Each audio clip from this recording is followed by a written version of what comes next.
Barbara O'Neill.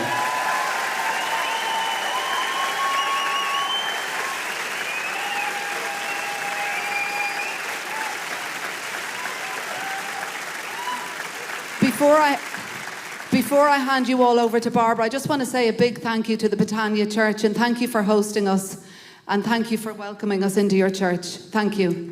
See you, folks.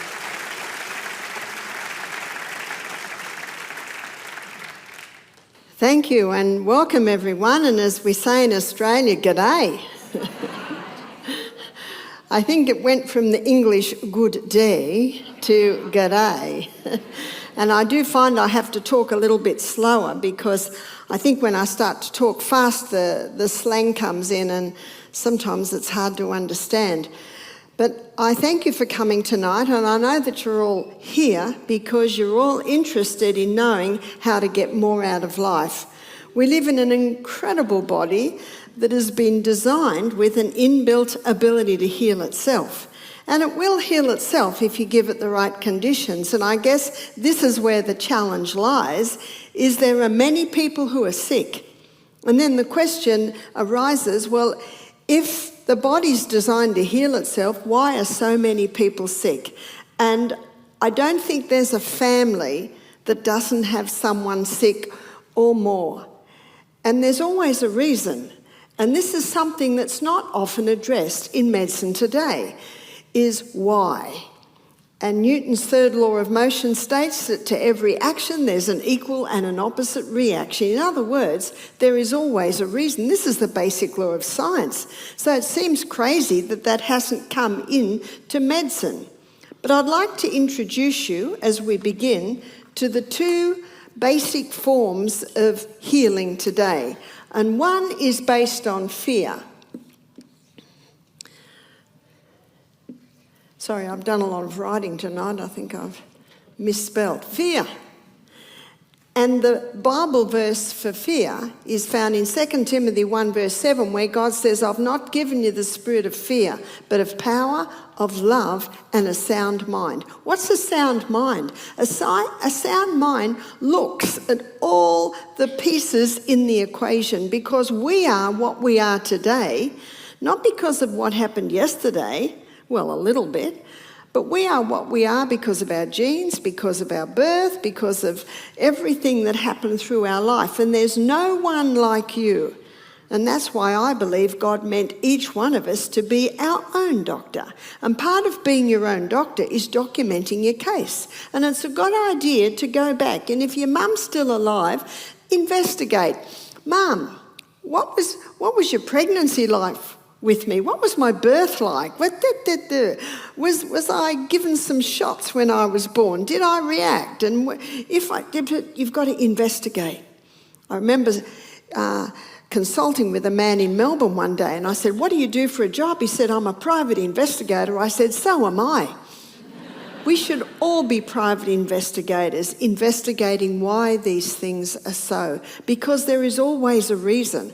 And that's why God said, I've not given you the spirit of fear, but of power, love, and a sound mind. And isn't knowledge power? Proverbs 14 verse 6 says, knowledge is easy to him that understands. I like to give you an understanding of what's happening in your body so that you automatically have the knowledge on how it works. And so this system that's based on fear, there is no need to go to fear. The other system is based on faith. Faith is an interesting word. The explanation of faith is found in the Bible. It's Hebrews chapter 11 verse 1, where it says, faith is the substance of things hoped for. It's the evidence of things not seen. In other words, if you can see it, it's not faith. Hoped for. It's something that's coming. So we've got two polar opposites here, and that's what they are, fear and faith. And faith grows strong by earnest conflict with fear and doubt. We all get tempted with fears. But remember, God said, use your sound mind. Is there any need to fear? Have a look at this. Let's continue looking at this system that's based on fear. It's based on a theory that we evolved. Remember, that's what it is. It is a theory. Evolved. Evolved from what? Well, there are a few tangents on the theory. Sometimes there's the Big Bang, it all suddenly happens. Sometimes we came from slime. Well, what's this one based on? It's based on the fact that we were created in the image of God. That's what the Bible says. The Bible says in Genesis 1:26 that God created man is in his own image. What an honour! What an honour that we were created in the image of God, and we were created to heal. And I'm sure we've all had a broken bone or a cut, and it is healed. I broke my wrist December. Well, if you noticed, it's totally healed. The surgeon says, I can set a bone, but I cannot heal a bone. Isn't that true? It's the body and the body alone that has the healing power. But this system that is based on fear is also based on an assumption that we cannot heal. And because we cannot heal, something has to be put in the body for it to heal, and that is drugs. But the fact is, drugs never heal disease. The little book that's out there, The Ministry of Healing, under the chapter, The Physician, the Educator, on about the 3rd page in that chapter, the paragraph starts with, the only hope of better things is the education of people in the right principles. That's why I do what I do, because of that sentence. The next sentence says, let the physicians teach the people that restorative power lies not in drugs, but in nature. Drugs cannot heal. Only the body can heal. In a crisis, a drug can save a life. There is no doubt about that. But we're not talking about a crisis. We're talking about this incredible body that has the ability to heal. And sometimes it needs a little bit of help. And when my bone was healing, I gave it a little bit of help with comfrey. Are you familiar with comfrey? Comfrey's sometimes it's called a herb, sometimes it's called a weed. And it has a growth stimulant in. The Russians call it knit bone because of this ability of it to boost healing, yes, not only in the bone, but also in the tissues. And in Psalm 104, verse 14, the Bible says that God gave herbs for the service of man. I love that verse. The herbs come in and say, where would you like me? What would you like me to do? The herbs. What a comparison to the drugs. Drugs are like robots. They come in and say, get out of my way, I've got a job to do whether you need it or not. I must thin blood whether it needs or not. I must get blood sugar down whether you need it or not. But the beauty of the herbs is that they work with the needs of the body. Medicine calls it synergism. The industry that was set up to produce the drugs is an industry that was set up on deception. What's deception? Deception is not as it seems. Let me give you an illustration. A person has a rash. They go to the doctor. He gives cortisone. Cortisone goes on the rash. Rash goes away. Do you ever ask yourself where it goes? It actually goes back down into the body. And then a couple of weeks later, it comes back twice as bad. It's a deception because it's not healing you. It's just masking the symptom. It's the body and the body alone that heals, and this is the truth. But what a lot of people don't realise, and this is because I believe we were all brought up with, we get sick, we get taken to doctor, he gives drug, now we're better. That's what I was brought up on. But the fact is the drugs do not heal, but the drugs can give a quick effect. And so when someone's using the herbs and working with the body's healing processes, sometimes it takes time. My daughter said to me when she was 5, 6, she said, Mum, I'm going to grow up in a minute. Now, we all know she didn't grow up in a minute. But I get impatient. I want to be better in a minute.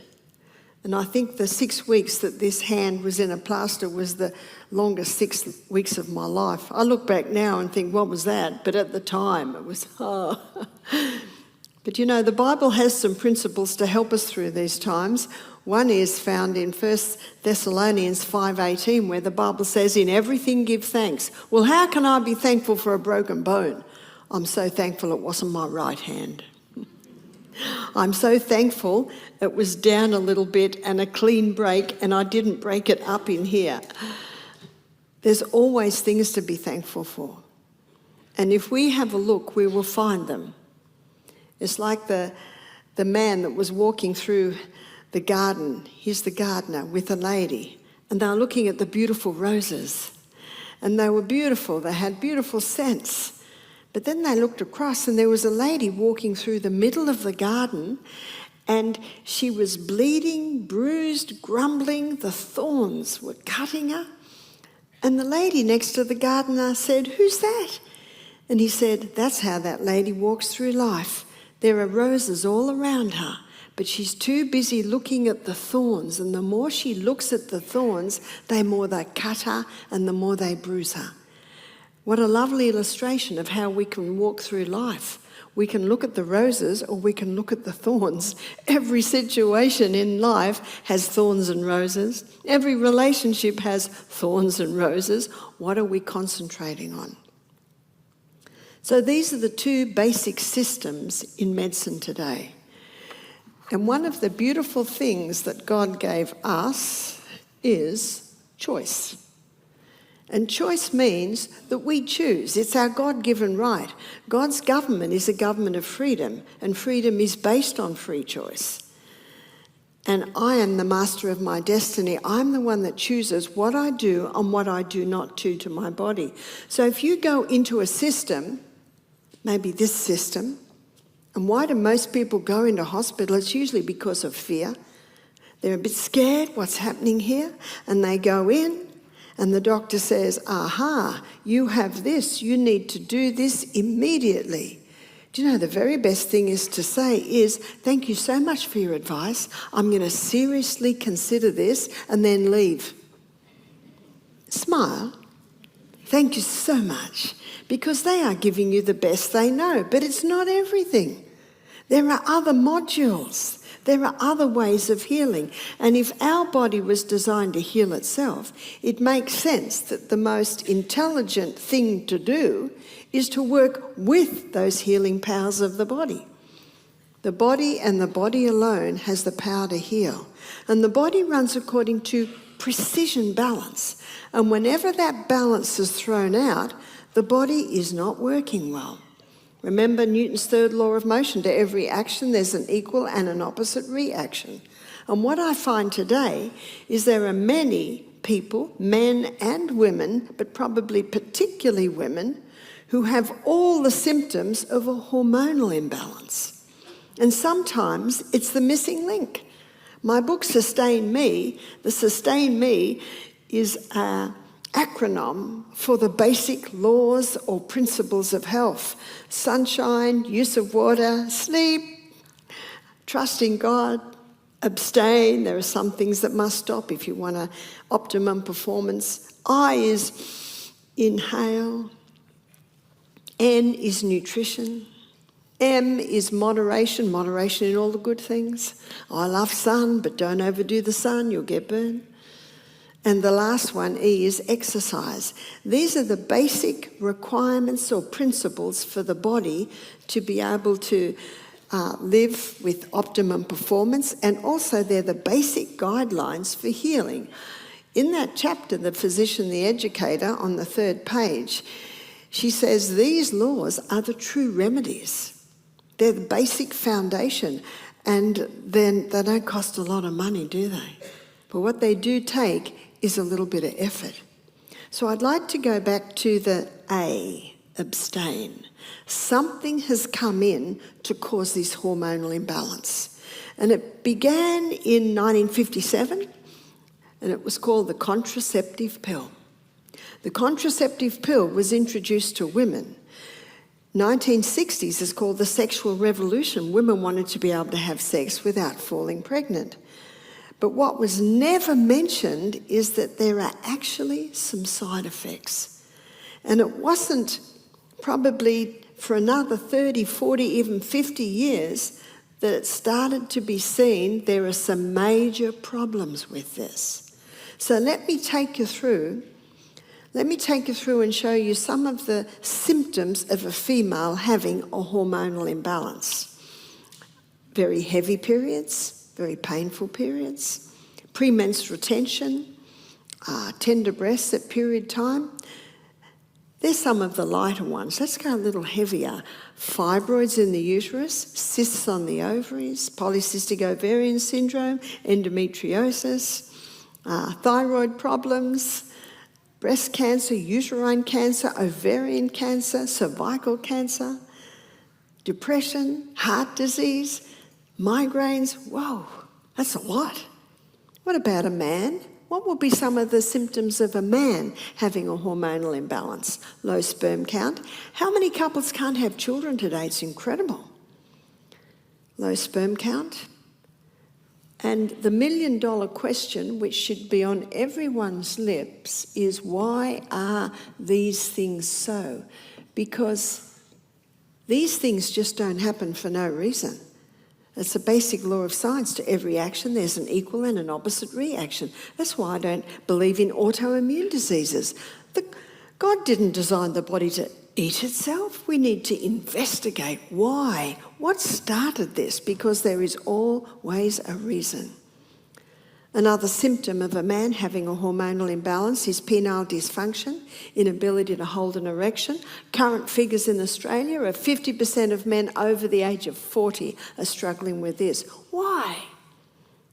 Another symptom of a man having a hormonal imbalance is prostate problems. That's a word we didn't even know what it was 40 years ago. It's almost a household name today. Too much of the female hormone can cause a man to be more effeminate. Too much of the male hormone can cause a woman to be more masculine. These are some of the symptoms of a hormonal imbalance. Can you see why this is something that needs to be addressed? So going to the abstain, the number one cause is the contraceptive pill. But there are some women who've never been on the contraceptive pill, and yet they have all the symptoms of a hormonal imbalance. And what about a young girl who's getting her periods at 8? There's something wrong there. Nearly half her childhood's been taken away. So then we look at the mother. And then we discover, the mother was on the pill for 7 years before she gave birth to the baby. They're only applying 0.5% to genetics today. The fact is, genetics loads the gun, and it is lifestyle that pulls the trigger. It's the lifestyle and the different things that the parents took into their body that is affecting the genes. But even this little girl that gets the period so early, there are things that she can do to actually remedy that. That's the good news. That's where the herbs come into play. And there's a cream out there, it's called the wild yam cream. The Mexican wild yam contains plant chemicals that when applied to the skin, the fat cells take it up and it stimulates the biochemical pathway that our body uses to make its own hormones. That's again Psalm 104 verse 14. God gave herbs for the service of man. They come in and they work with the healing of the body. Or they work with the body to bring about back that balance. Everything is about balance. And the hormones being out of balance is one of the contributing factors to many diseases we're seeing today. So what does the pill do? Well, we've got a mother hormone. And that mother hormone is over the sons and daughters. The mother hormone is called progesterone. And by the way, progesterone's nickname is happy hormone. There's a saying in Australia that a lot of ladies don't like. It's happy wife, happy life. But actually it's true. If the mother in the home is happy, the home has a better tone. And one of the reasons why there are some unhappy homes is because the mother is lacking progesterone, the happy hormone. And let's look at the daughters. There are 3 daughters. There's estrone, estradiol, and estriol. They're the 3 daughters, estrogens. And there's a son, and his name's testosterone. And then also there's another part of this, which is the adrenal hormones, your fight and flight. So progesterone, mother hormone, is over the others. And when she's in her rightful place, the other hormones are in their rightful place, because she's the precursor of the sons and daughters. What estrogen does, under the effect of the pill, it starts to rise. You see, every month when a woman ovulates, there's a little blister that's made where the egg releases, and that's called corpus luteum, and it's the main site of progesterone production in a woman's body. So every month when the egg's released from the ovary, corpus luteum's made, and that maintains mother. But on the contraceptive pill, no egg is released, so no corpus luteum's made. So mother hormone, progesterone, those levels start to drop. And one of the main hormones in the pill is estrogen, so now estrogen levels start to rise. I liken estrogen to fire and water, good slave, bad master. So week after week, after month, after year on the pill, we've got this imbalance that's called estrogen dominance, progesterone deficiency. Good slave, bad master is now the master. Mother's been thrown out and daughter is now in control. And one of estrogen's main roles in the body is that of a cell proliferator, causes massive cell growth. And in her rightful place, that's great, because it's estrogen that causes the skinny young girl to develop into a beautiful, shapely woman. But if estrogen levels remain high, the beautiful, shapely woman now gets out of shape. So estrogen's not bad, but it must be in its right place. So as you can see, we've got a problem today, sadly too common, which is progesterone deficiency and estrogen dominance. And with estrogen up here, too high, as a cell proliferator, causing massive cell growth in the ovaries, there's the cysts. Massive cell growth in the uterus, there's the fibroids in the uterus. Causing the endometrium lining to wander, there's your endometriosis. One young girl said to me, she's 25, she went to the doctor, he said, yes, you've got endometriosis, all those little pockets of endometrium.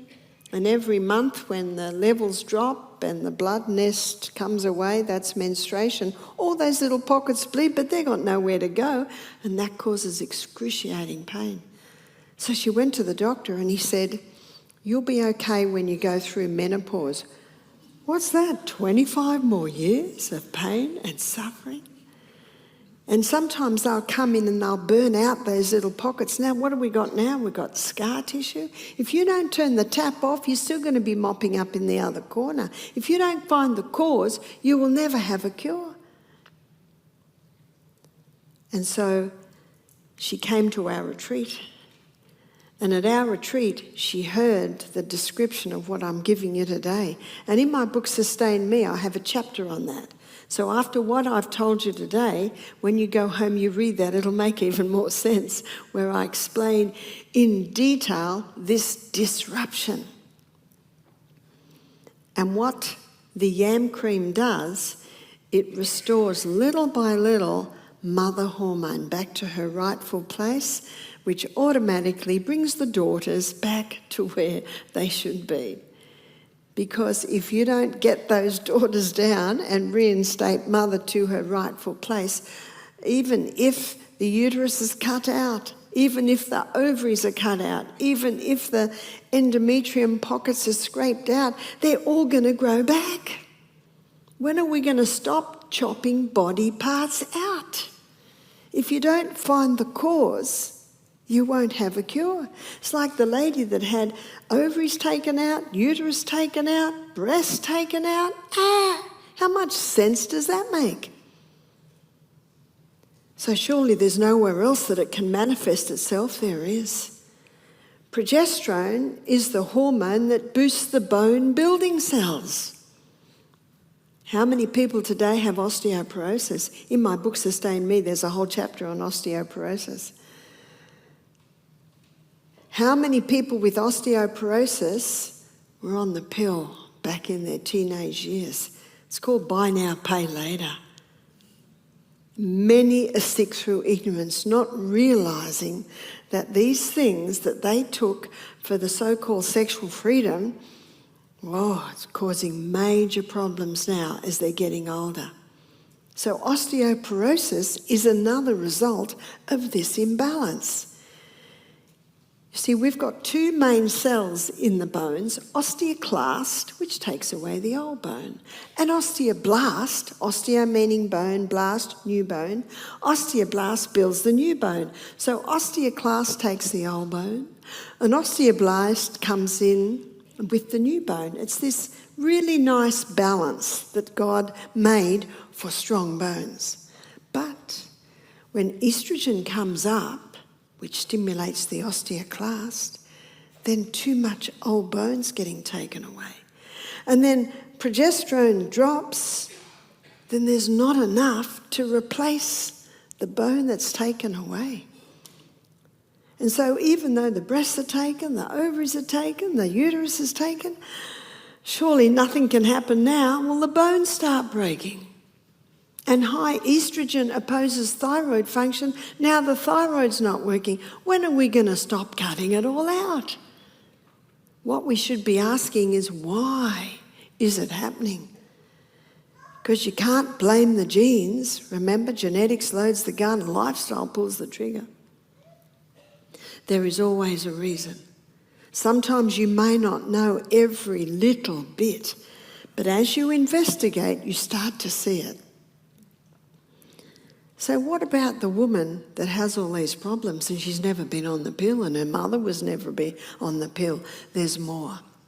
When I was a little girl in the 50s, 60s, all my clothes were cotton.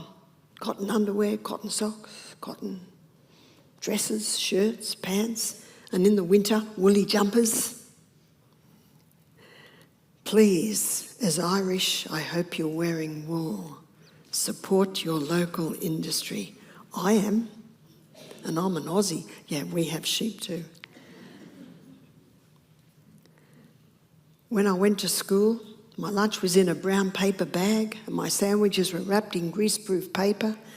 In the morning, the cereal was in waxed paper in cardboard boxes. The milk came to the door in glass bottles. What is it today? Plastics. Everywhere, plastics. And those plastics contain something that mimics estrogen. It's called xenoestrogen or estrogen mimickers. And so exposure to plastic is also, remember, putting that estrogen up, displacing progesterone. Mother's out of place. What's the old saying? When the cat's away, the mice do play. When progesterone's displaced, then estrogen with the cell proliferator action is causing trouble. So exposure to plastics can do it. But Barbara, everything we buy is in plastic. Well, a lot of products today are plastics made out of starches. Now, the estrogen mimicker is called phenol. In the molecular structure of estrogen, there's a phenyl ring. And that phenyl ring is the key that unlocks the door to get the estrogen into the cell. And plastics, many plastics contain the phenyl. One's called bisphenol A. You've heard of bisphenol A, BPA? And you'll notice that some healthy, hard plastic bottles are BPA-free. When they're BPA-free, they haven't got the phenyl, but a lot of plastics do. Also, nonylphenol. When I was 16, my brother was 18 and he brought his first car. It was a second-hand Zephyr. And the dashboard was cracked. It was very common in those days that older cars, the dashboard cracked because of the sun. Have you noticed that dashboards don't crack anymore? That's because the vinyl is made soft with nonyl fennel. So the fennel's coming in many ways. The next one may surprise you greatly, and that is fabric. And remember it by the acronym NAP. Nylon, acrylic and polyester were 3 fabrics that were created in a chemical laboratory. Ladies, have a look at what your bra is made out of, what your petticoat, your night dress. You will find 80, sometimes 90% are all made out of polyester, nylon or acrylic. So please go back to your natural fibres. We, the consumer, have power. If every lady in this room refused to buy any more nylon, acrylic or polyester bras, things would change. Is that right? That's what we buy. We give the message of what is produced. There's a company in Australia called Booty, and of course there may be one here, but that's the one I know. And they have underwears, sports clothes, and it's all made out of bamboo. It's called viscose. So search out your Irish. Yes, I think the Irish should support the Irish brands. I'm not familiar with them. Another one is rayon. Rayon is made out of wood pulp. Also tencel, Tencil, and modal, Modal. They're fabrics made out of wood. But aren't they softened with chemicals? They are. But as long as when you buy them, you wash them, hang them in the clothesline, the sun purifies, they're fine. Because everything you buy that's cotton, you must wash and put in the clothesline, because cotton is one of the most sprayed crops in Australia today. So you almost have to detoxify many of your clothes by washing them, putting them on the clothesline. Here's another one. What are you washing them in? Must be biodegradable. Our skin is an organ of elimination. Our skin breathes, but our skin also absorbs.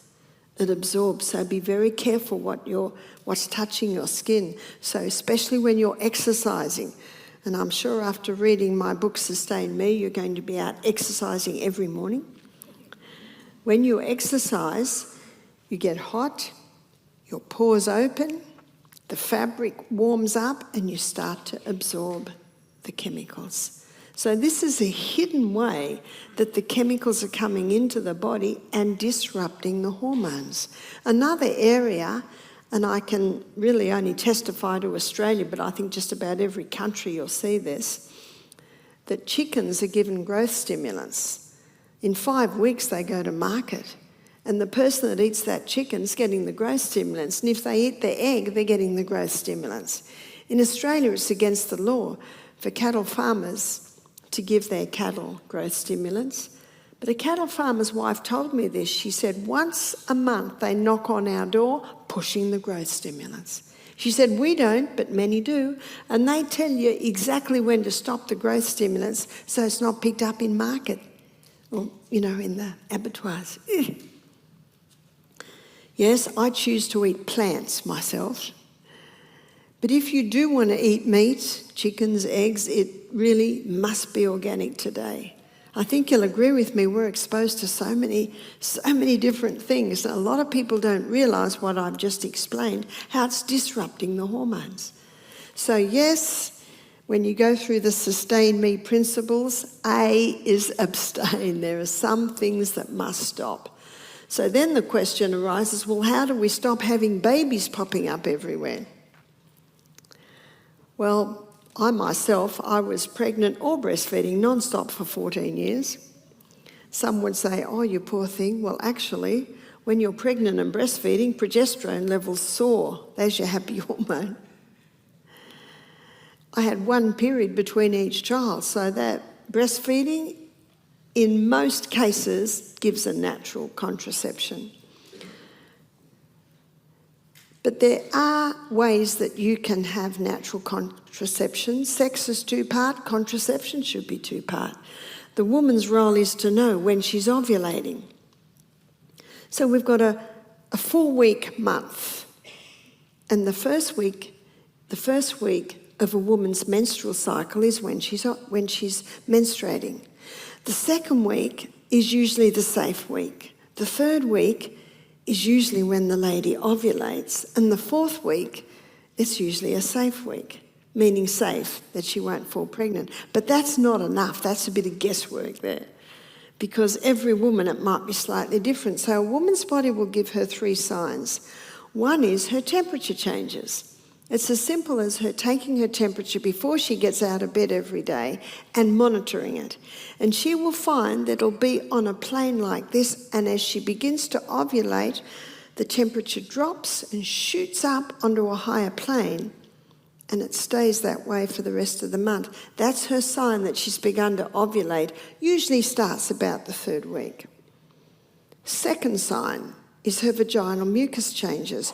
Usually it's thick and white, but when progesterone levels rise coming into that 3rd week, then the lubricant in the vagina becomes clear and stringy. Second sign. Third sign is that the cervix changes. The cervix is that little soft cushion between the birth canal and the uterus. And it's got a little hole in it which usually has a mucus plug. But when progesterone levels are high, coming in ovulation time, that little cushion comes up a little tighter and the plug goes.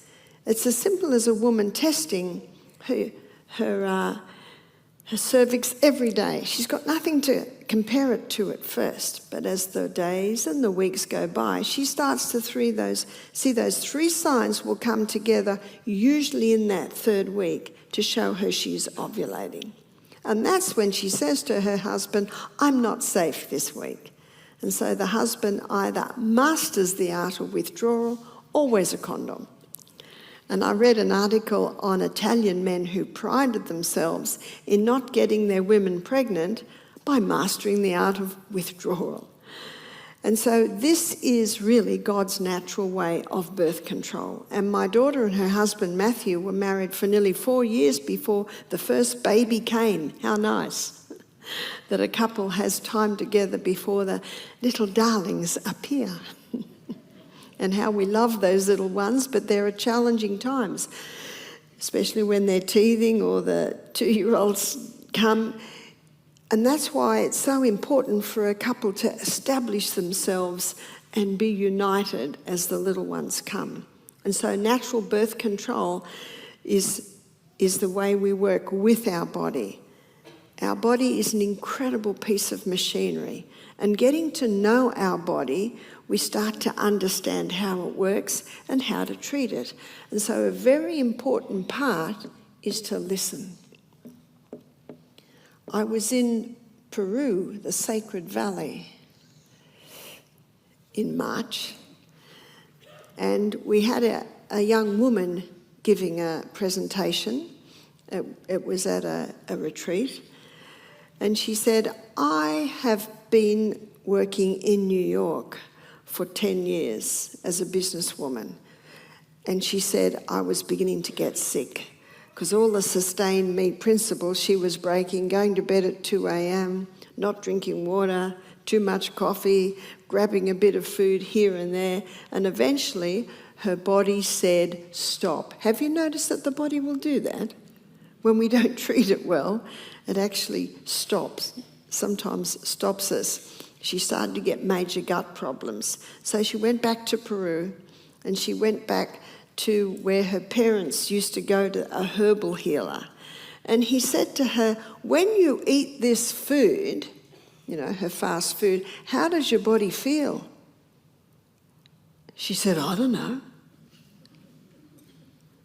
She had no idea how her body reacted to that food.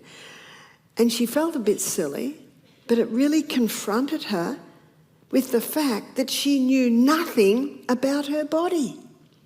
She wasn't listening, and even when it talked, she was into the habit of, "Oh, the head aches, grab a tablet. Oh, this aches, grab a tablet." She wasn't listening. Have you ever been to a doctor who won't listen to you? It's very frustrating. Don't be that doctor. If the body speaks, we must listen. And this girl, she was confronted because she realised she didn't know. She didn't even know how to listen. And so when we eat a meal, if the stomach's happy, you actually hardly take any notice. But if it's not happy and you get pain or bloating or nausea, that's the body speaking to you saying, excuse me, I didn't really like some of those things that were in that last meal. And no man can tell you that.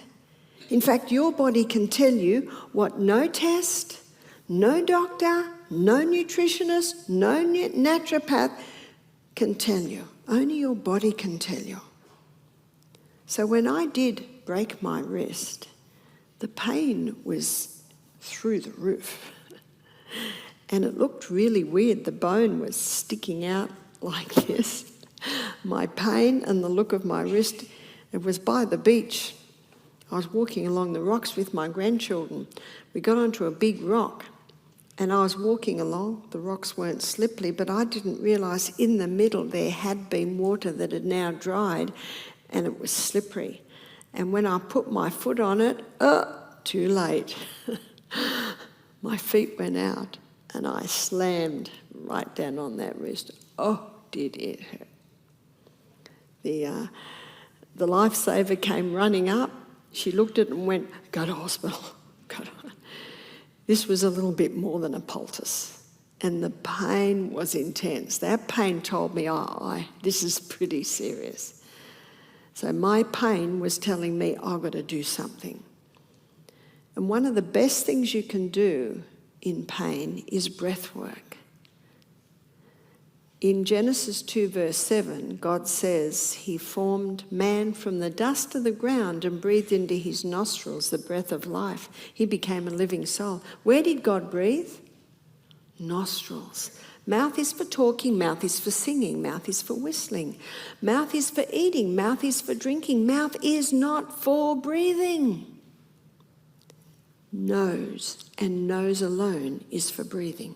Did you know that you have your own personal air conditioner, your own personal air purifier, your own personal air humidifier? Nose balances blood gases. Nose pressurizes the air, making it perfect for the lungs.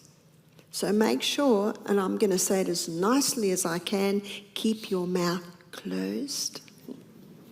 I didn't say shut your mouth.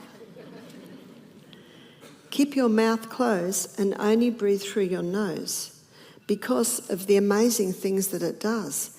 So when I'm sitting on the rock in so much pain, I put my hand in the rock pool. That helped a bit. My little granddaughter, she's there with me. She's 8. She said, breathe, Nana. 5 in, 5. Her father has taught her breath work. What a wonderful thing to teach a child. What a wonderful thing to teach a child at a very young age how to control their emotions by breath. Yes, try it. Whenever you're upset or anxious, 5 seconds in. I call it God's LSD, long, slow, deep. 5 seconds in, hold for 3, 5 seconds out, 10 times. That stimulates your parasympathetic nervous system. Your parasympathetic nervous is your peaceful, calming nervous system. When someone's breathing like this, that stimulates the sympathetic nervous system. Your sympathetic nervous system is your fight and flight nervous system. Such a simple thing. Everything we need, we have. It's just knowing where it is, how you can access it, and just using breath, you can make a change. I needed more than breath work for this rest, but it did help. I'm thankful for the painkillers that killed the feelings in my arm, allowing the orthopaedic surgeon to pull that out of place radius back into place. But I only had it then. There's no need for it anymore because it was now in place. I'm thankful for the skill of the orthopaedic surgeon and the plaster that kept it in place. Yes, in a crisis, that may be necessary. But today, in so many situations, people are going to the hospital for simple little things that can be easily fixed if only they had the book Sustain Me in their house. There's a reference at the back. You got a problem? Open it. Bones totally broken and out of place. My pain told me I needed a little more help. Pain has a purpose. I read a book called The Gift of Pain by Dr. Paul Brand. And he says some interesting things about pain. He says pain has a purpose. Pain is a friend. Pain is telling me, excuse me, there's a problem here. And so it does not make any sense to kill the voice because the pain is saying, do something. I've met 5 men in my travels with serious back injuries. In fact, all of them, it's a miracle they're alive. The injuries were so serious. Surgery's come a long way. The doctor did what he could, but they were sent home with painkillers. And what's the story 2 years later? When still on the painkillers, the liver and the kidneys aren't doing too well. The person's now addicted to it. The people they're living with are having a hard time because when they're in pain, they're screaming and yelling and biting everyone's head off. And then when they take the painkillers, everything's perfectly all right. And by the way, how does that person feel? There's no quality of life. Each of these 5 people took control of their life. They looked at it, they realised the future didn't look too good. So one went to a pain clinic that showed him how to strengthen the core muscles, how to strengthen the body. Some of them did it themselves. But each one of them found that when they strengthened their core muscles, did you know your core muscles or your abdominal muscles are all connected to your spine? And when you strengthen the core muscles, it holds the spine. In fact, one of the men I saw in March, he said, I'm at the gym 5 days a week, an hour. He said, I'm 42, but he said, I'm stronger than any of the 18-year-olds. And he said, because of this gym work that I do, he said, I must keep well hydrated. I must eat well. Here's the Sustain Me principles. He said, I must eat nourishing organic food. He said, I must make sure I've got sunshine so I get my vitamin D levels, which actually causes the calcium with all the minerals to go into the bones. He said, I have no pain. That's impressive. They took control. They are now pain-free, medication-free, but it's taken a lot of work. And so when someone says to me, Barbara, what can I do for my slip disc? They don't like my answer. Because it's going to take hard work. It's going to take hard work. You don't have to put as much work in as the Olympic athletes put in. Just almost. It takes a lot of work to get strength in this body. But once you've got the strength, you can back off a bit, but you still need to work out to maintain it. It took a lot of work to build this magnificent building, but it doesn't take as much work to maintain it. We have an incredible body with an inbuilt ability to heal itself, but we need to work at maintaining that body. And if there's an illness, it's going to take a little bit more work to get it back into balance. But one point that I'd like to mention is how to use the cream. How do we use the cream to balance the hormones? And why would we use the cream to balance the hormones? Painful periods, heavy periods, fibroids in the uterus, cysts on the ovaries, polycystic ovarian syndrome, endometriosis, breast cancer, uterine cancer, thyroid problems, osteoporosis. For a man, it might be low sperm count. For a man, it might be penile dysfunction. One man said, that cream just puts lead in my pencil. He said, I'm not performing like I was when I was 20, but I'm better than I was. So for a woman, She uses, I think the directions are there, 2 pumps, inside of arms 1 time, thighs another time, abdomen another time, chest another time, 3 weeks a month. The lady stops when she's menstruating. What about a woman who's not menstruating anymore, or sadly has had her uterus removed? What about if her uterus and her ovaries are removed? Where does she make hormones from now? The adrenal glands. What an incredible body we live in. When the ovaries and the uterus is gone, then the adrenal glands can start making some. And if you don't remedy the reason why the uterus and the ovaries, the breasts were taken off, then the problems will arise in other areas. So if a woman is past menstruation, she just chooses 1 week of the month where she does not apply the cream. There's a whole chapter in my book on the thyroid, and you'll see part of that is balancing the hormones. There's a whole chapter in my book on thyroid, and you will notice that part of remedying the thyroid is taking the M cream. There's a chapter in my book on osteoporosis, and you will find a part of strengthening the bones is balancing the hormones. My next book will be on the mind. And you will find in that book, I'll be talking about the hormones, because remember what progesterone is, she's the happy hormone. So a lot of people have found that balancing the hormones, implementing the Sustain Me principles, they were able to ease off their antidepressants. What about insomnia? I met a few ladies that have told me that once they started balancing the hormones, they started sleeping better. Insomnia has never been such a big problem as it is today. And it is one of the contributing factors to mental illness and physical illness. In his book, Why We Sleep, Dr. Matthew Walker, he says 10 nights of 6 hours sleep a night, 50% less cognitive performance, 50% less physical performance. Whoa.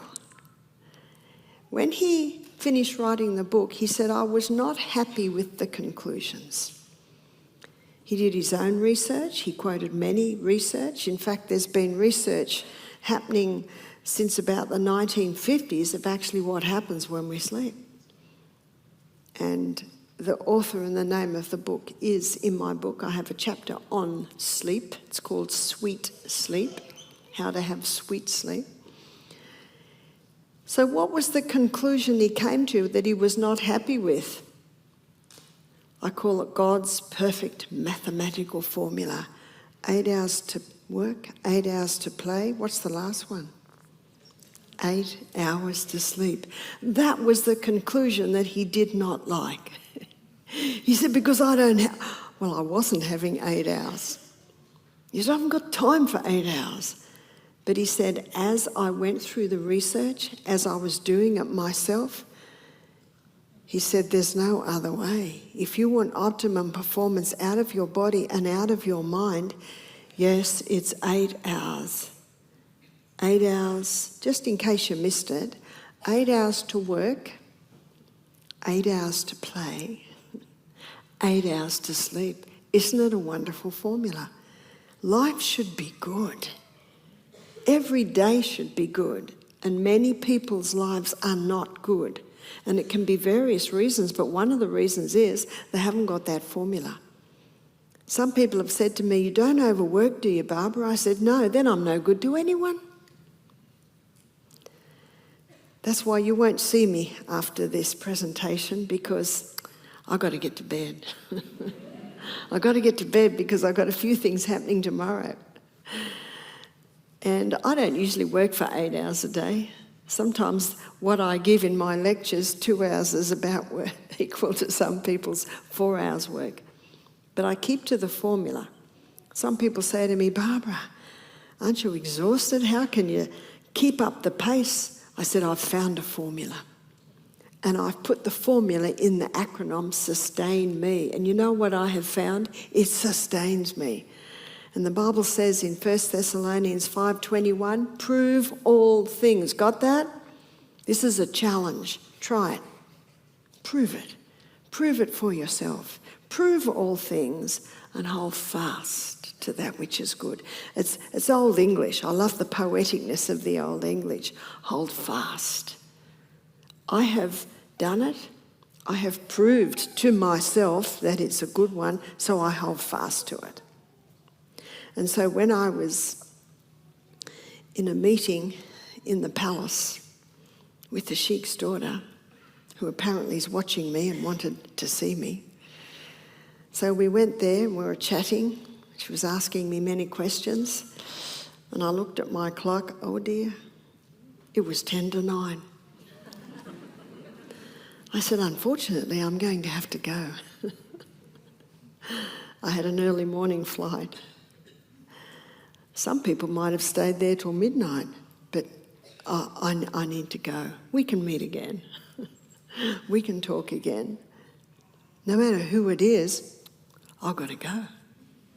Because I know that my performance tomorrow, my ability to get most out of tomorrow's day is dependent on me having proper rest and rejuvenation the night before. Now, I was challenged by this book, 8 hours. I used to boast that since I turned 50, I only need 6 hours sleep a night. You know the problem with 6 hours? You feel okay. 4 hours? We say in Australia, you feel like something the cat dragged in. But 6 hours, you feel okay, but it's a deception. And the most valuable hours of the night are actually before midnight. So try, and I think you're in summertime. So in summertime, yeah, apparently it is summer. My husband said to me last week, oh, it's cold here at the moment, it's 19 degrees. Yeah, we're the middle of winter.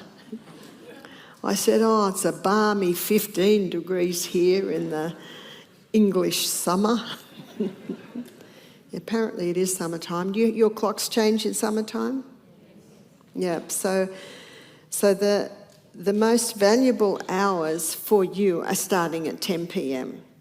And we've arranged it tonight, so we hope you can get to bed by 10 p.m. Those hours before midnight are powerful. A few things are happening in those hours before midnight that are happening in a major way that's much less later in the night. One of them is there's a cleaning system. It appears that the nerve cells shrink, allowing more fluid around the cells. And the cells that do it are called glial cells. It's your lymphatic system. What's it cleaning up? It's cleaning up waste from neuronal activity. It's cleaning up waste from coming off the combustion of oxygen and glucose in the cell. Something else that's cleaning up in the front part of our brain is where our reason, intellect and judgment and decisions are made. And they have found when people are suffering from Alzheimer's, dementia, that reason, intellect and judgment and decisions, they're not real good. And post-mortems reveal that people with Alzheimer's dementia have calcified plaques building up in the front part of their brain. They're called amyloid plaques. So those calcified deposits that build up are inhibiting reason, intellect, judgment and will. In the early part of the night, when the cleaning system happens, if any little calcified deposits are beginning, they're cleaned up. They're cleaned up. Every night they're cleaned up. But they're only cleaned up in the early part of the night, before midnight. After midnight, it's quite minor. There are two very famous people that boasted they only needed 5 hours sleep a night, and they spent the last 20 years of their life with Alzheimer's. Margaret Thatcher and Ronald Reagan. Isn't that enough to get us to bed early? So going to bed early every night allows the cleaning system. And in his book, Why We Sleep, but also Dr. Carolyn Leaf, she wrote the book Who Switched Off My Brain. She also shows it too, that in the early parts of the night, especially when we forgive anyone who's hurt us in our life, that triggers the lymphatic system to clean up any thorns that can be developed because of entertaining negativity in past times. Isn't that incredible? All while we sleep. Incredible processes are happening while we sleep. In the latter parts of the night, that's where the dreaming happens. Also, what's happening while we sleep is the memories from the day are being consolidated. That's why we'd really like you to get to bed early so that what you're learning today will consolidate. All through the day, short-term memory unit. So everything that happens to us today is stored in the short-term memory unit at the back of the brain while we sleep.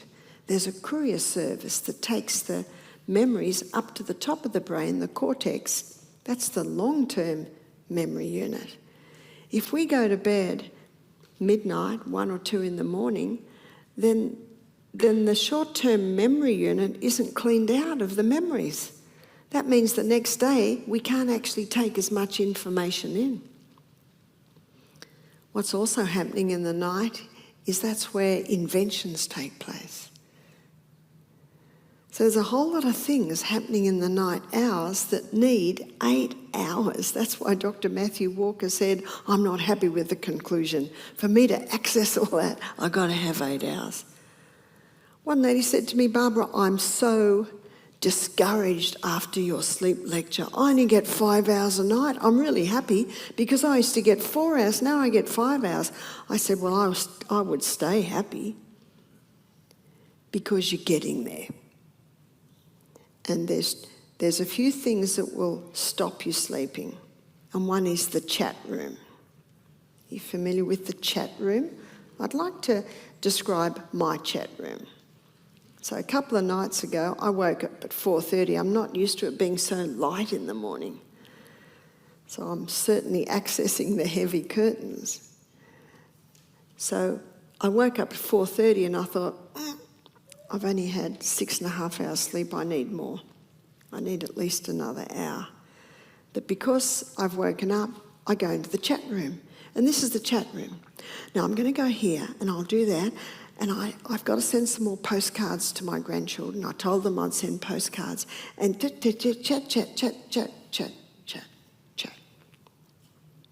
I'll never go back to sleep. If you get in the chat room, that might not be your chat room. Your chat room might be totally different. But if you stay in the chat room, you will not sleep. So you've got to get out of the chat room.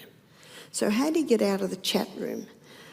Well, there's the old remedy. It probably is a Irish remedy. It's counting sheep jumping over fences. 1, 2, 3. Counting backwards from 100.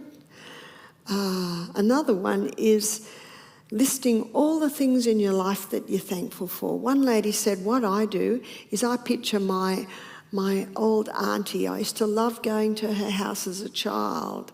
She had the most beautiful roses and I loved her fine china. Can you see what's happening here? You're out of the chat room. You're picturing something else.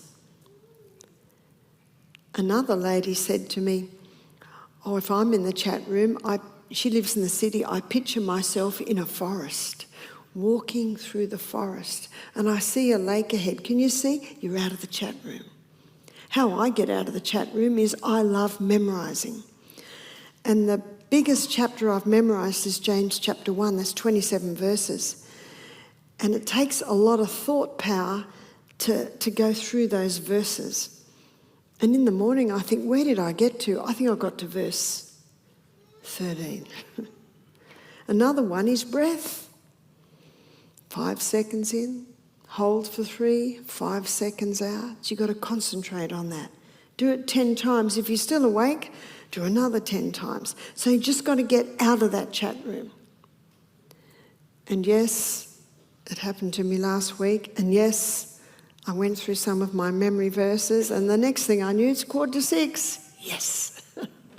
I got that extra hour and a quarter. It's just training your brain. And the research shows that we can rewire our brain right up until the day we die. Isn't that good news? The old saying is you can't teach an old dog new tricks. Actually, you can. If you say you can, you will. If you say you can't, you won't. One lady said to me, I can't sleep, I can't sleep, I can't sleep. I said, don't say that again. She said, why not? It's true, I can't sleep, I can't sleep. I said, well, when you say that, all the cells in the body go, oh, looks like we can't sleep. Our cells are very obedient to our brain. So what do you say? I'm going to try. I'm going to train myself back into sleep. One lady said to me, this is a challenge. She said, I go to bed till midnight. But she had some problems, and she knew that some of them were attributable to the fact that she's not getting enough sleep. She said, if I go straight away to bed at 9 o'clock, I just lie there thinking, oh, what's going on here? Yes, in the chat room. So she said, I started to go to bed at 11:30. She said, a week later, I went to bed at 11. A week later, I went to bed at 10:30. Can you see what she did? She trained herself back into an earlier night. If you get annoyed with the fact that you can't sleep, you will never sleep. And if you look at the phone, 80% of Americans sleep with their phones. Would that be true of Irish? The sun has blue light, and that blue light goes into our eyes, and you don't look at the sun, but just being outside, you'll get that blue light. Increases tactical reasoning. It increases our brain to solve mathematical problems. And that's why our eyes need sunlight. There's a whole chapter in my book on eyes, showing you how you can strengthen your eyesight. Also, the importance of sun in the eyes. So if you can't see without your glasses, just hold on to something outside and get some sun. Screens have blue light, but not the same frequency. So no, the blue light from the screens aren't healing like the sun's. But it's similar enough so that if you look at your phone in the middle of the night, the message to the brain is, daytime, wake up. We should sleep with no technology in our room. So put the technology out of the room. But I need it for work. I need it for an alarm clock. Do you know we're the only creature in the world that has an alarm clock? I don't use an alarm clock unless I've got to get up at 4 o'clock to catch an early flight. But when we have had enough sleep, we will naturally wake. So to help ourselves sleep, we make sure we're well hydrated. We get all the technology out of the room. Make sure we're not sleeping with any nap, nylon, acrylic or polyester. A lady said to me, my little girl came home and she was so excited. She had this pretty little nightie that her girlfriend had given her. She's 10. And the mother looked at it and went, oh no, it's polyester. What's the little girl going to do now? She said, my daughter's not happy with me. I said, oh, I'm not surprised. A girlfriend gave her a present. She said, well, what should I do? I said, this is what I'd do. I'd say, oh, what a pretty nightie. Oh, dear. It's just got one little problem. What's that? It's made out of plastic. Let's go to the material shop and you can choose some pretty material out of cotton or bamboo or viscose. It's worthwhile buying a sewing machine and a pattern. I make clothes, but I need a pattern. And make two, one for your daughter and one for her friend. You've got to work with the kids. If you go home from here and say, right, this is going, we're doing this, they'll all run out the door. You've got to win them with beautiful food. And when you let your little ones have salt, then they want water. And so the technology must be out of the bedroom. My daughter brought me a linen nightie. I look like I'm from Little House in the Prairie in it. It's a flowing gown. But it's very nice to sleep in. So have a look at your nightwear. Have a look at what your sheets are made out of. Woolen blankets, please. Support local industry. Do you know in Ireland, most of the wool is in the tourist shops. So what are the Irish wearing? We need to support our local. So I have a woolen top here, but it's bamboo and wool, and that makes it very soft. The underwear and the undergarments that are made out of wool in Australia, it's taken from the neck of the sheep, which is very soft, whereas the outer garments, the coats, are more made from the outside wool, which is a little prickly. So you can get wool that is soft, that's not necessarily prickly. So be careful of your bedroom. Have a good look at your bedroom. Have the window open. Have warm bedding, cotton sheets, woolen blankets, feather quilts, so that the air is good in the bedroom. And eat most of your food at breakfast and lunch. If you eat a large meal, that's going to be very difficult to sleep in.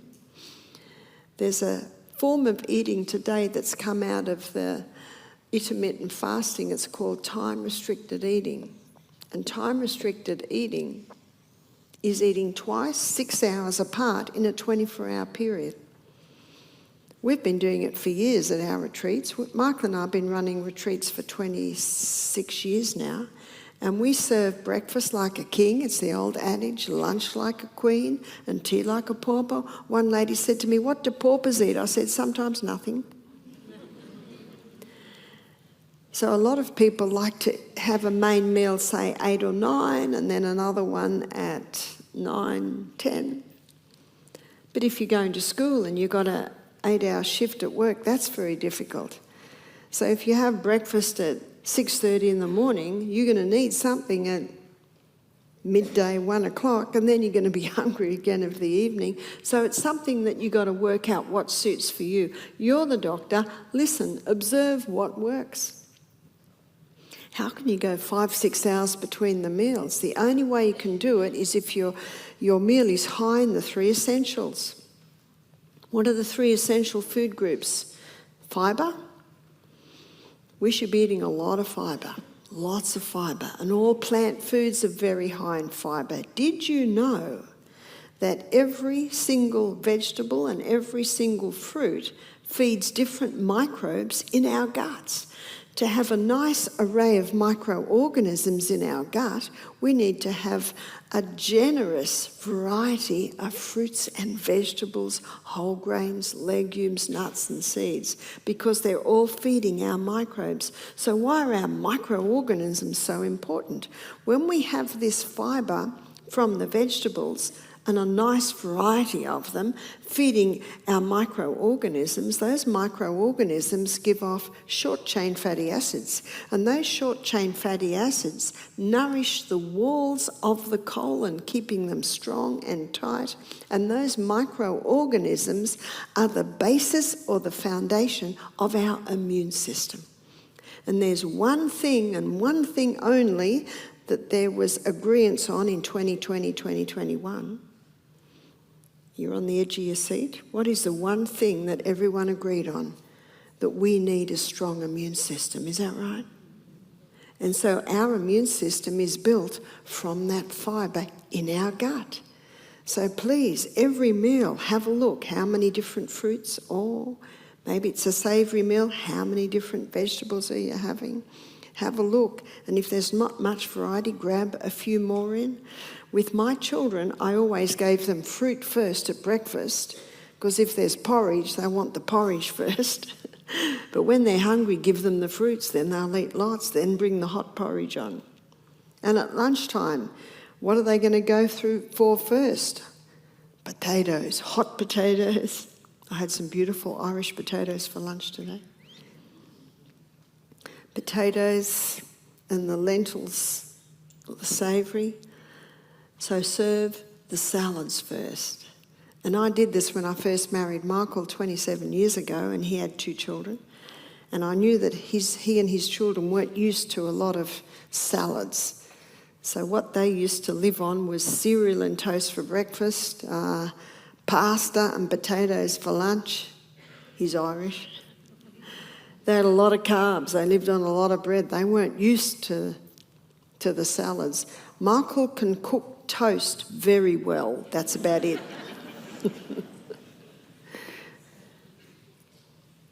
And so I knew I had to win Michael and his children.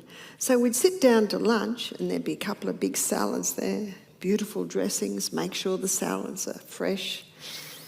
Beautiful dressings made out of lots of garlic and lemon and olive oil and a bit of tahini to make it creamy, drop of maple syrup to just soothe that lemon.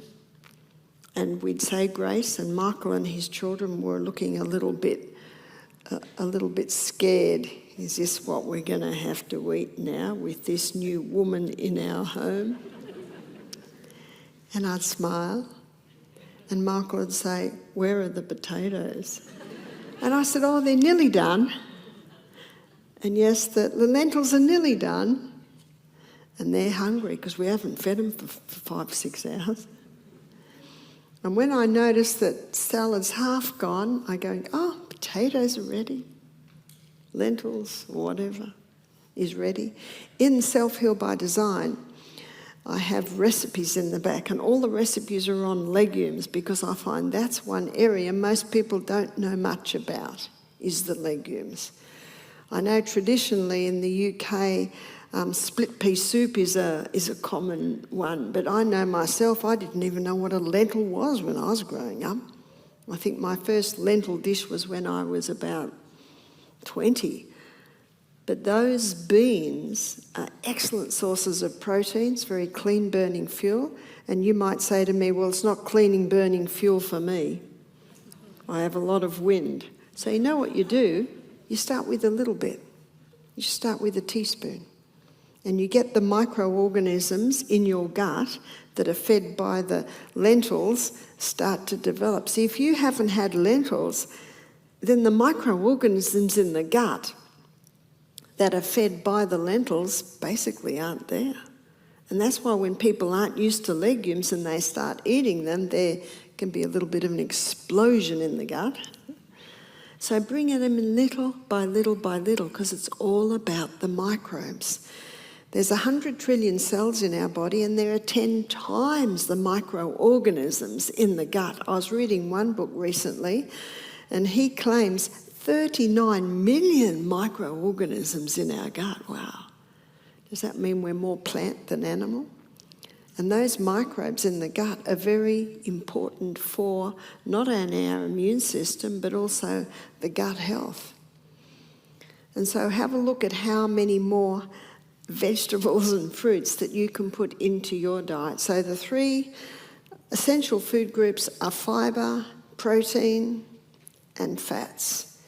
And this fat-free diet that has been prominent for the last 30, 40 years is a very dangerous diet because the fattiest organ in our body is the brain, and the brain needs fat. In Australia, there are 1,700 cases of Alzheimer's being diagnosed every week. That's crazy. Did you know 100 years ago it was rare?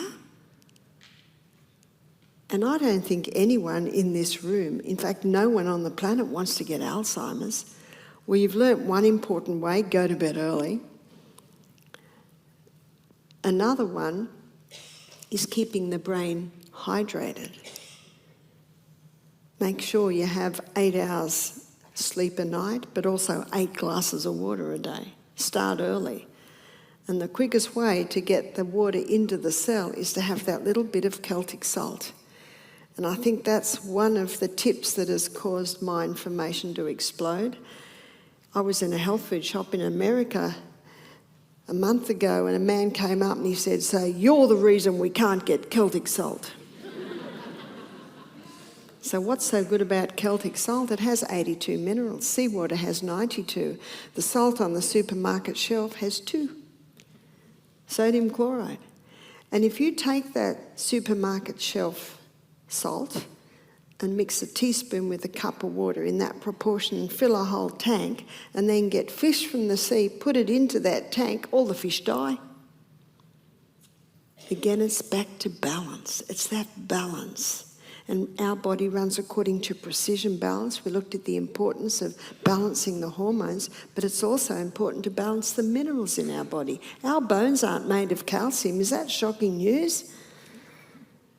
Our bones are made of minerals. Yes, calcium, one of them, but that whole array of minerals. So my children were brought up in the rainforest. We grew all our own veggies. I thought it's about time I took them to the dentist. I hadn't taken them to dentists before. The youngest was about 4, the oldest was about 16, and the dentist said, "Your children's teeth astonish me. There's no decay." She said one of the boys had a little bit of decay starting, but the teeth are so strong, the decay has been arrested. And I didn't give them cow's milk. Cow's milk's great milk for baby cows. They have 5 stomachs, and they need all those stomachs to break down those minerals. But have you seen how big the cow's bones are? And what do the cows eat? Grass. I've got some good news. You don't have to eat grass to get good bones. We can eat rocket and kale and lettuce and broccoli and spinach and silver beet, all of the greens.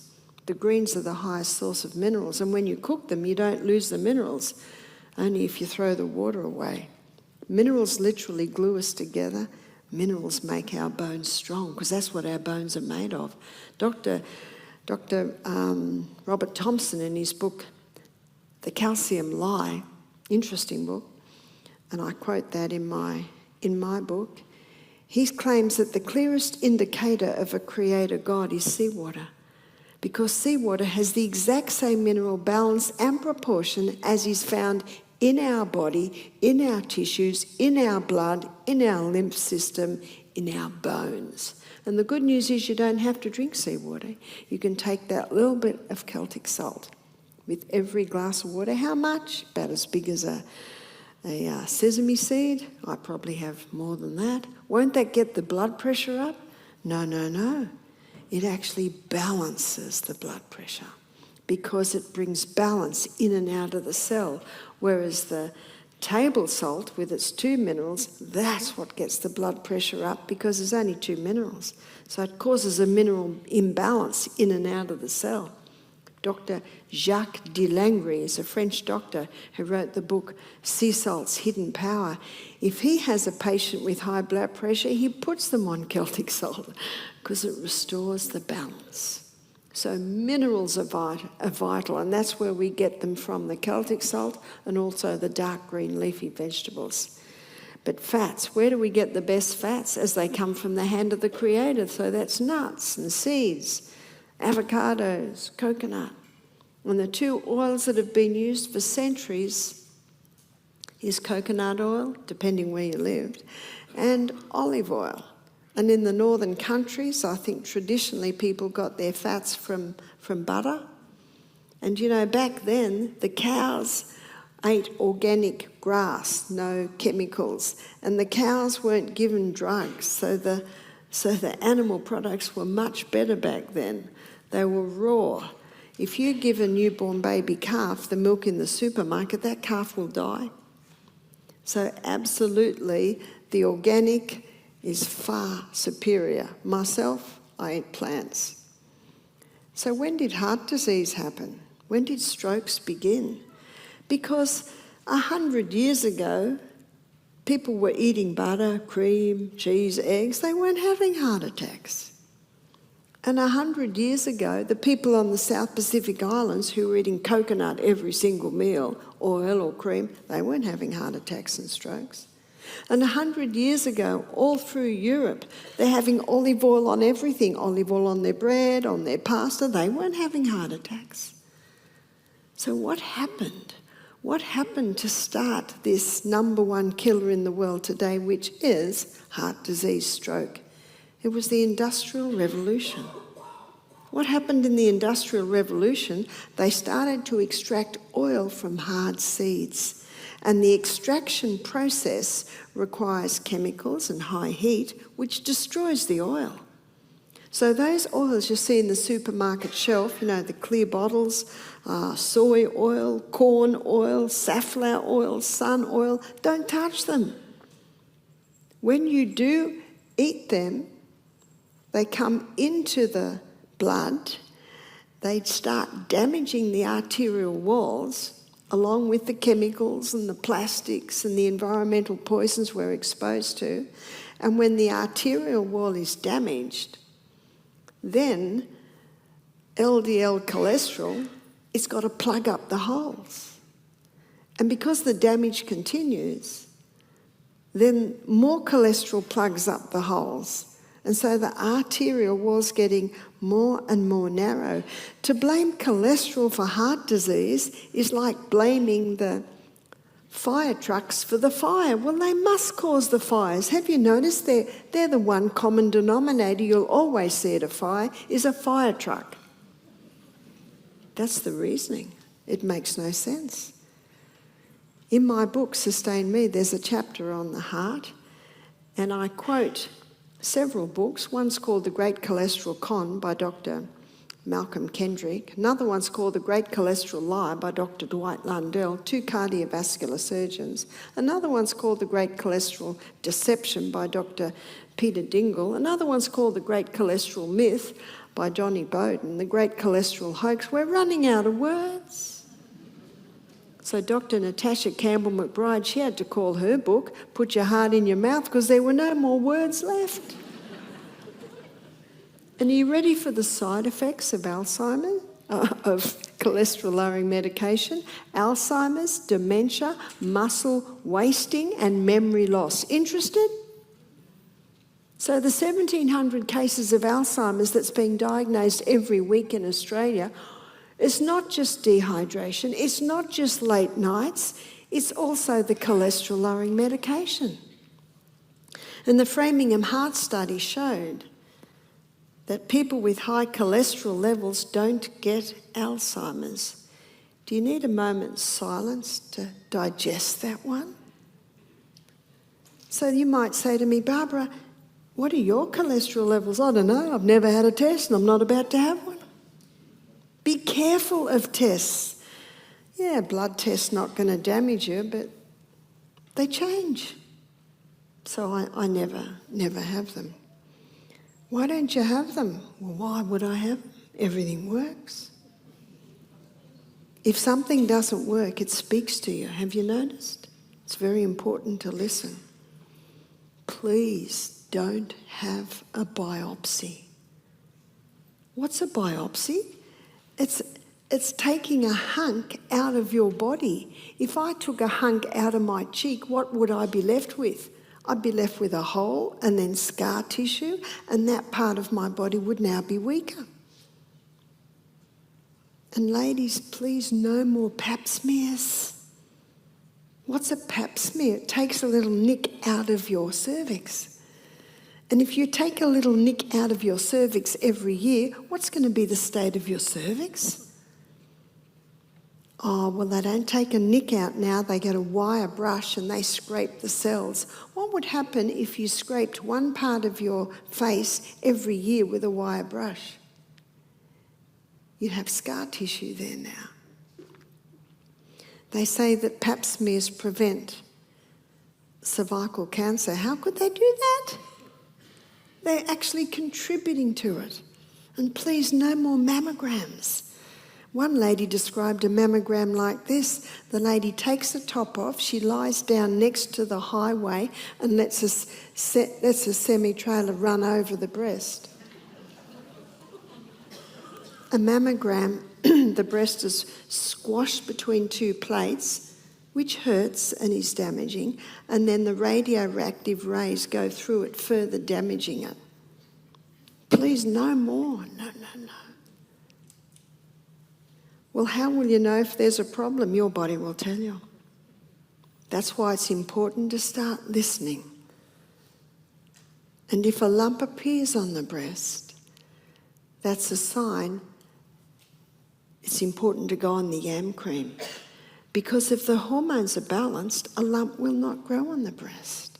Because remember, it's the high estrogen that causes that. In my book, Self-Heal by Design, I talk about the true role of microorganisms in the body. I also show how genetics doesn't cause disease. It's lifestyle that pulls the triggers. And in the book Sustain Me, I have a chapter called Beautiful Breasts. And in that chapter, I show what to do if a lump appears, balance the hormones and use castor oil compresses. My aim in the book Sustain Me was so that every home had a little handbook. So if the body knocks, if a problem arises, we know what to do. But what if the blood pressure is high? Well, there's a wonderful herb called the hawthorn berry, and I see it in hedges everywhere in the United Kingdom. And that herb strengthens the heart. And cayenne pepper thins the blood. Cayenne pepper strengthens the arterial wall. Cayenne pepper opens the blood vessel. No need to take rat poison, warfarin. Yes, they don't give as much to humans, so they don't bleed to death. But one man said to me, I've been on warfarin. He said, my nose bleeds. He said, if I brush my hand, I bruise. He said, I'm miserable. I said, the cayenne pepper. I don't tell anyone what to do. I just say, this is what I do, and these are your choices. Remember what God said, I've not given you the spirit of fear, but of power, of love, and a sound mind. A sound mind considers these things. And remember, I am the master of my destiny. I am the one that chooses. I am the one that says, no thank you. Or, yes, I will try that. That's our God-given right, to choose what we do and what we do not do to our bodies. But the Bible takes it one step further. In 1 Corinthians 3, 16 and 17, the Bible says, know you not that your body is the temple of God and the Spirit of God dwells in you? If any man defile the temple of God, him shall God destroy. For the temple of God is holy, which temple ye are. Whoa, that takes this body to an even higher level. In other words, I've got to look after this body. And I'd like to suggest God doesn't destroy, we destroy ourselves. Many people are sick through ignorance, not realising that some of the things they're doing to their body is actually causing the body to break down. And in Ecclesiastes chapter 5, verse 12, it says, the sleep of a labouring man is sweet. The sleep of a labouring man is sweet. When we work physically hard through the day, sleep is good because our body's exhausted. That's why exercise is so important through the day, especially if you are working at an office. You've got to take time. And Ecclesiastes chapter 3, beautiful, beautiful section on time. It says, to everything there is a season and a time for every purpose under heaven, a time to be born, a time to die, a time to plant, a time to pluck up that which was planted, a time to kill, a time to heal, a time to break down, a time to build up, a time to weep and a time to laugh, a time to mourn and a time to dance, a time to cast away stones and a time to gather stones together, a time to embrace, a time to refrain from embracing, a time to get and a time to lose, a time to keep and a time to cast away, a time to rend and a time to sow, a time to speak and a time to keep silence,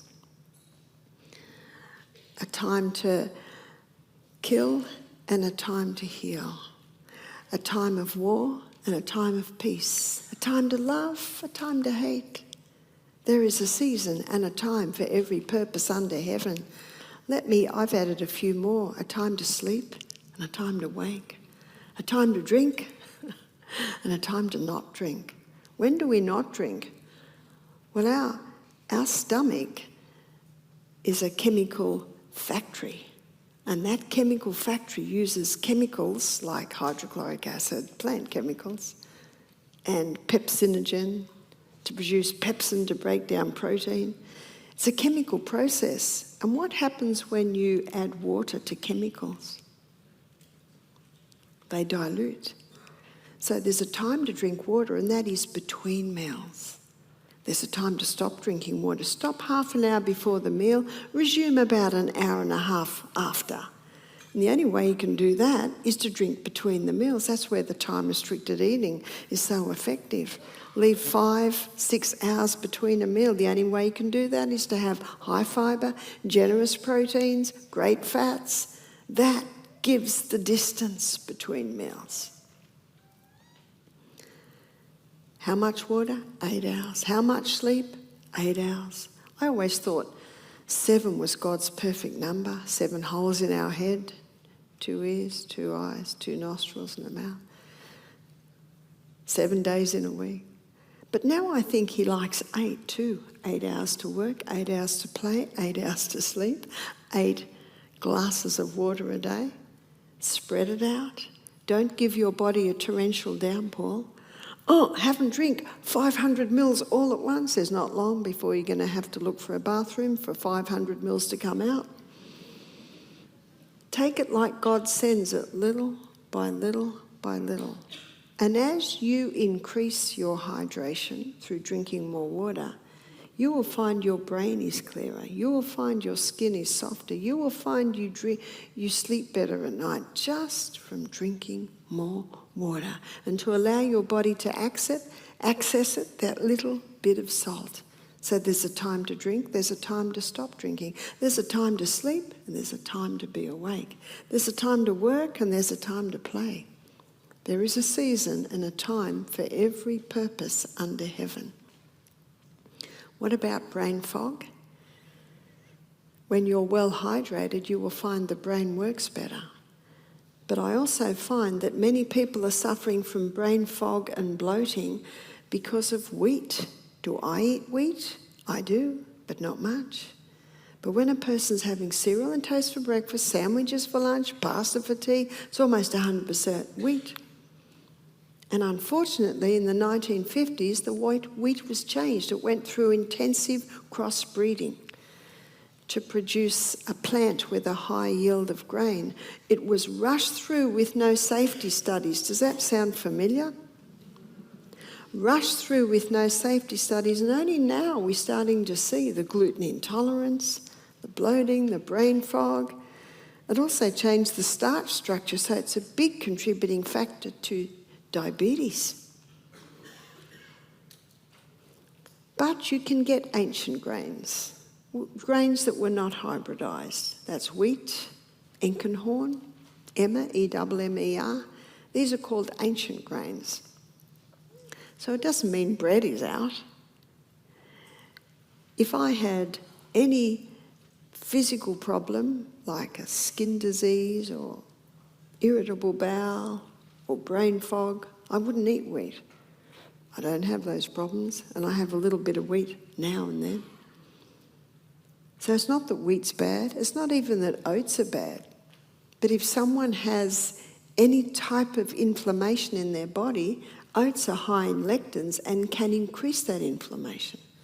But by the way, if you've got good gut flora, and how do we get good gut flora? Fibre, vegetables, fruits, whole grains. Then that gut flora can disarm the lectins. So can you see it's all a matter of balance. Balance in gut fibre to bring balance in our immune system, balance in sleep, balance in eating, balance in water, balance in hormones. When we restore the balance, we will find that the body starts to work better. What I've endeavoured to do tonight is just touch on a few areas that are explored in much greater detail in my book, Sustain Me. It was probably about 10 years ago. A few people were asking me questions on various health issues, and as soon as someone gives me a health issue, my brain starts to compute and I give the remedy. And one day I thought, it's not written down. And some of the information in my brain I got from old ladies when I was 25. Well, when I was 25, they were 85. They're long gone. I also found it in books, which I tried on my children. The good news is I experimented on my children. I did all the experimentation on them, and they're all still alive. And they're actually doing it to their children. Why? Because it works. Remember that challenge in 1 Thessalonians 5:21? It says, prove all things. If I try a potato poultice and it doesn't work, I've lost nothing. But if I try a drug and it doesn't work, I've now got the side effects from that drug. And so that's why the challenge is to prove it. And so it's taken a while, but eventually we got it into the book, Sustain Me. And a year ago, I went with the graphic designer through the book and we put everything in place. And I thought it'll be available June 2023. But it took a whole year. It took a whole year, but it's finally available. So it first became available only 3 weeks ago. And so my dream finally came to fruition. It's a little bit thicker than we hoped for, but that's because it's got a lot of lovely colour pictures in it. So I trust you enjoy it. For anyone who's interested in going to Misty Mountain, I'm not there, but it's still there, and we've got a great team there. In the back of the book, there's a little ad for Misty Mountain and the website. And so I trust you've enjoyed the presentation tonight, and I trust that you will enjoy the books where you can actually get more out of the books because all the information is there in detail. And if you didn't quite catch some of the things that I said tonight, they're in the book. And if you were wondering what those books were that I quoted, the good news is they're all listed in the book. We've even done a reference at the back so that you can find it. So I'd like to thank you for your attention tonight, and thank you.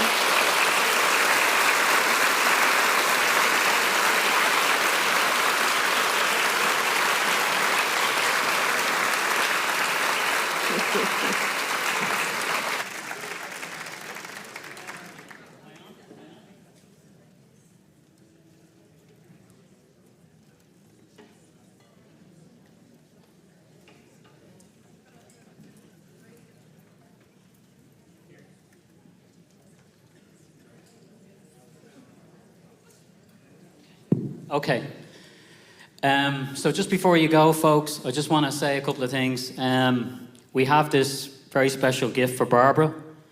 A friend of mine, actually, he does gold and silver coins, Tara coins, and we'd like to present you with a gold coin here tonight. Here you go. Thank you very much. Thank you.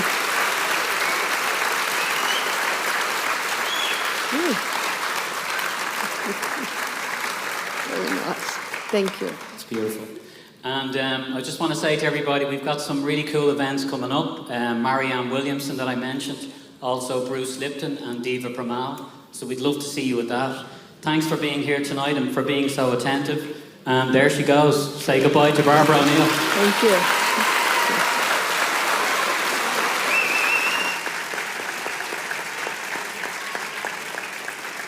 And before we finish, just want to thank Jenny O'Shea as well, who's Barbara's right-hand lady that you saw earlier on. Give her a round of applause. And just to say, we're going to gather outside. There's books, there's creams. Get yourself rubbed in as many creams as you can. And there's tea and coffee, and we'll hang out and have a chat, yeah? Thank you, everybody. See you next time. Bye-bye.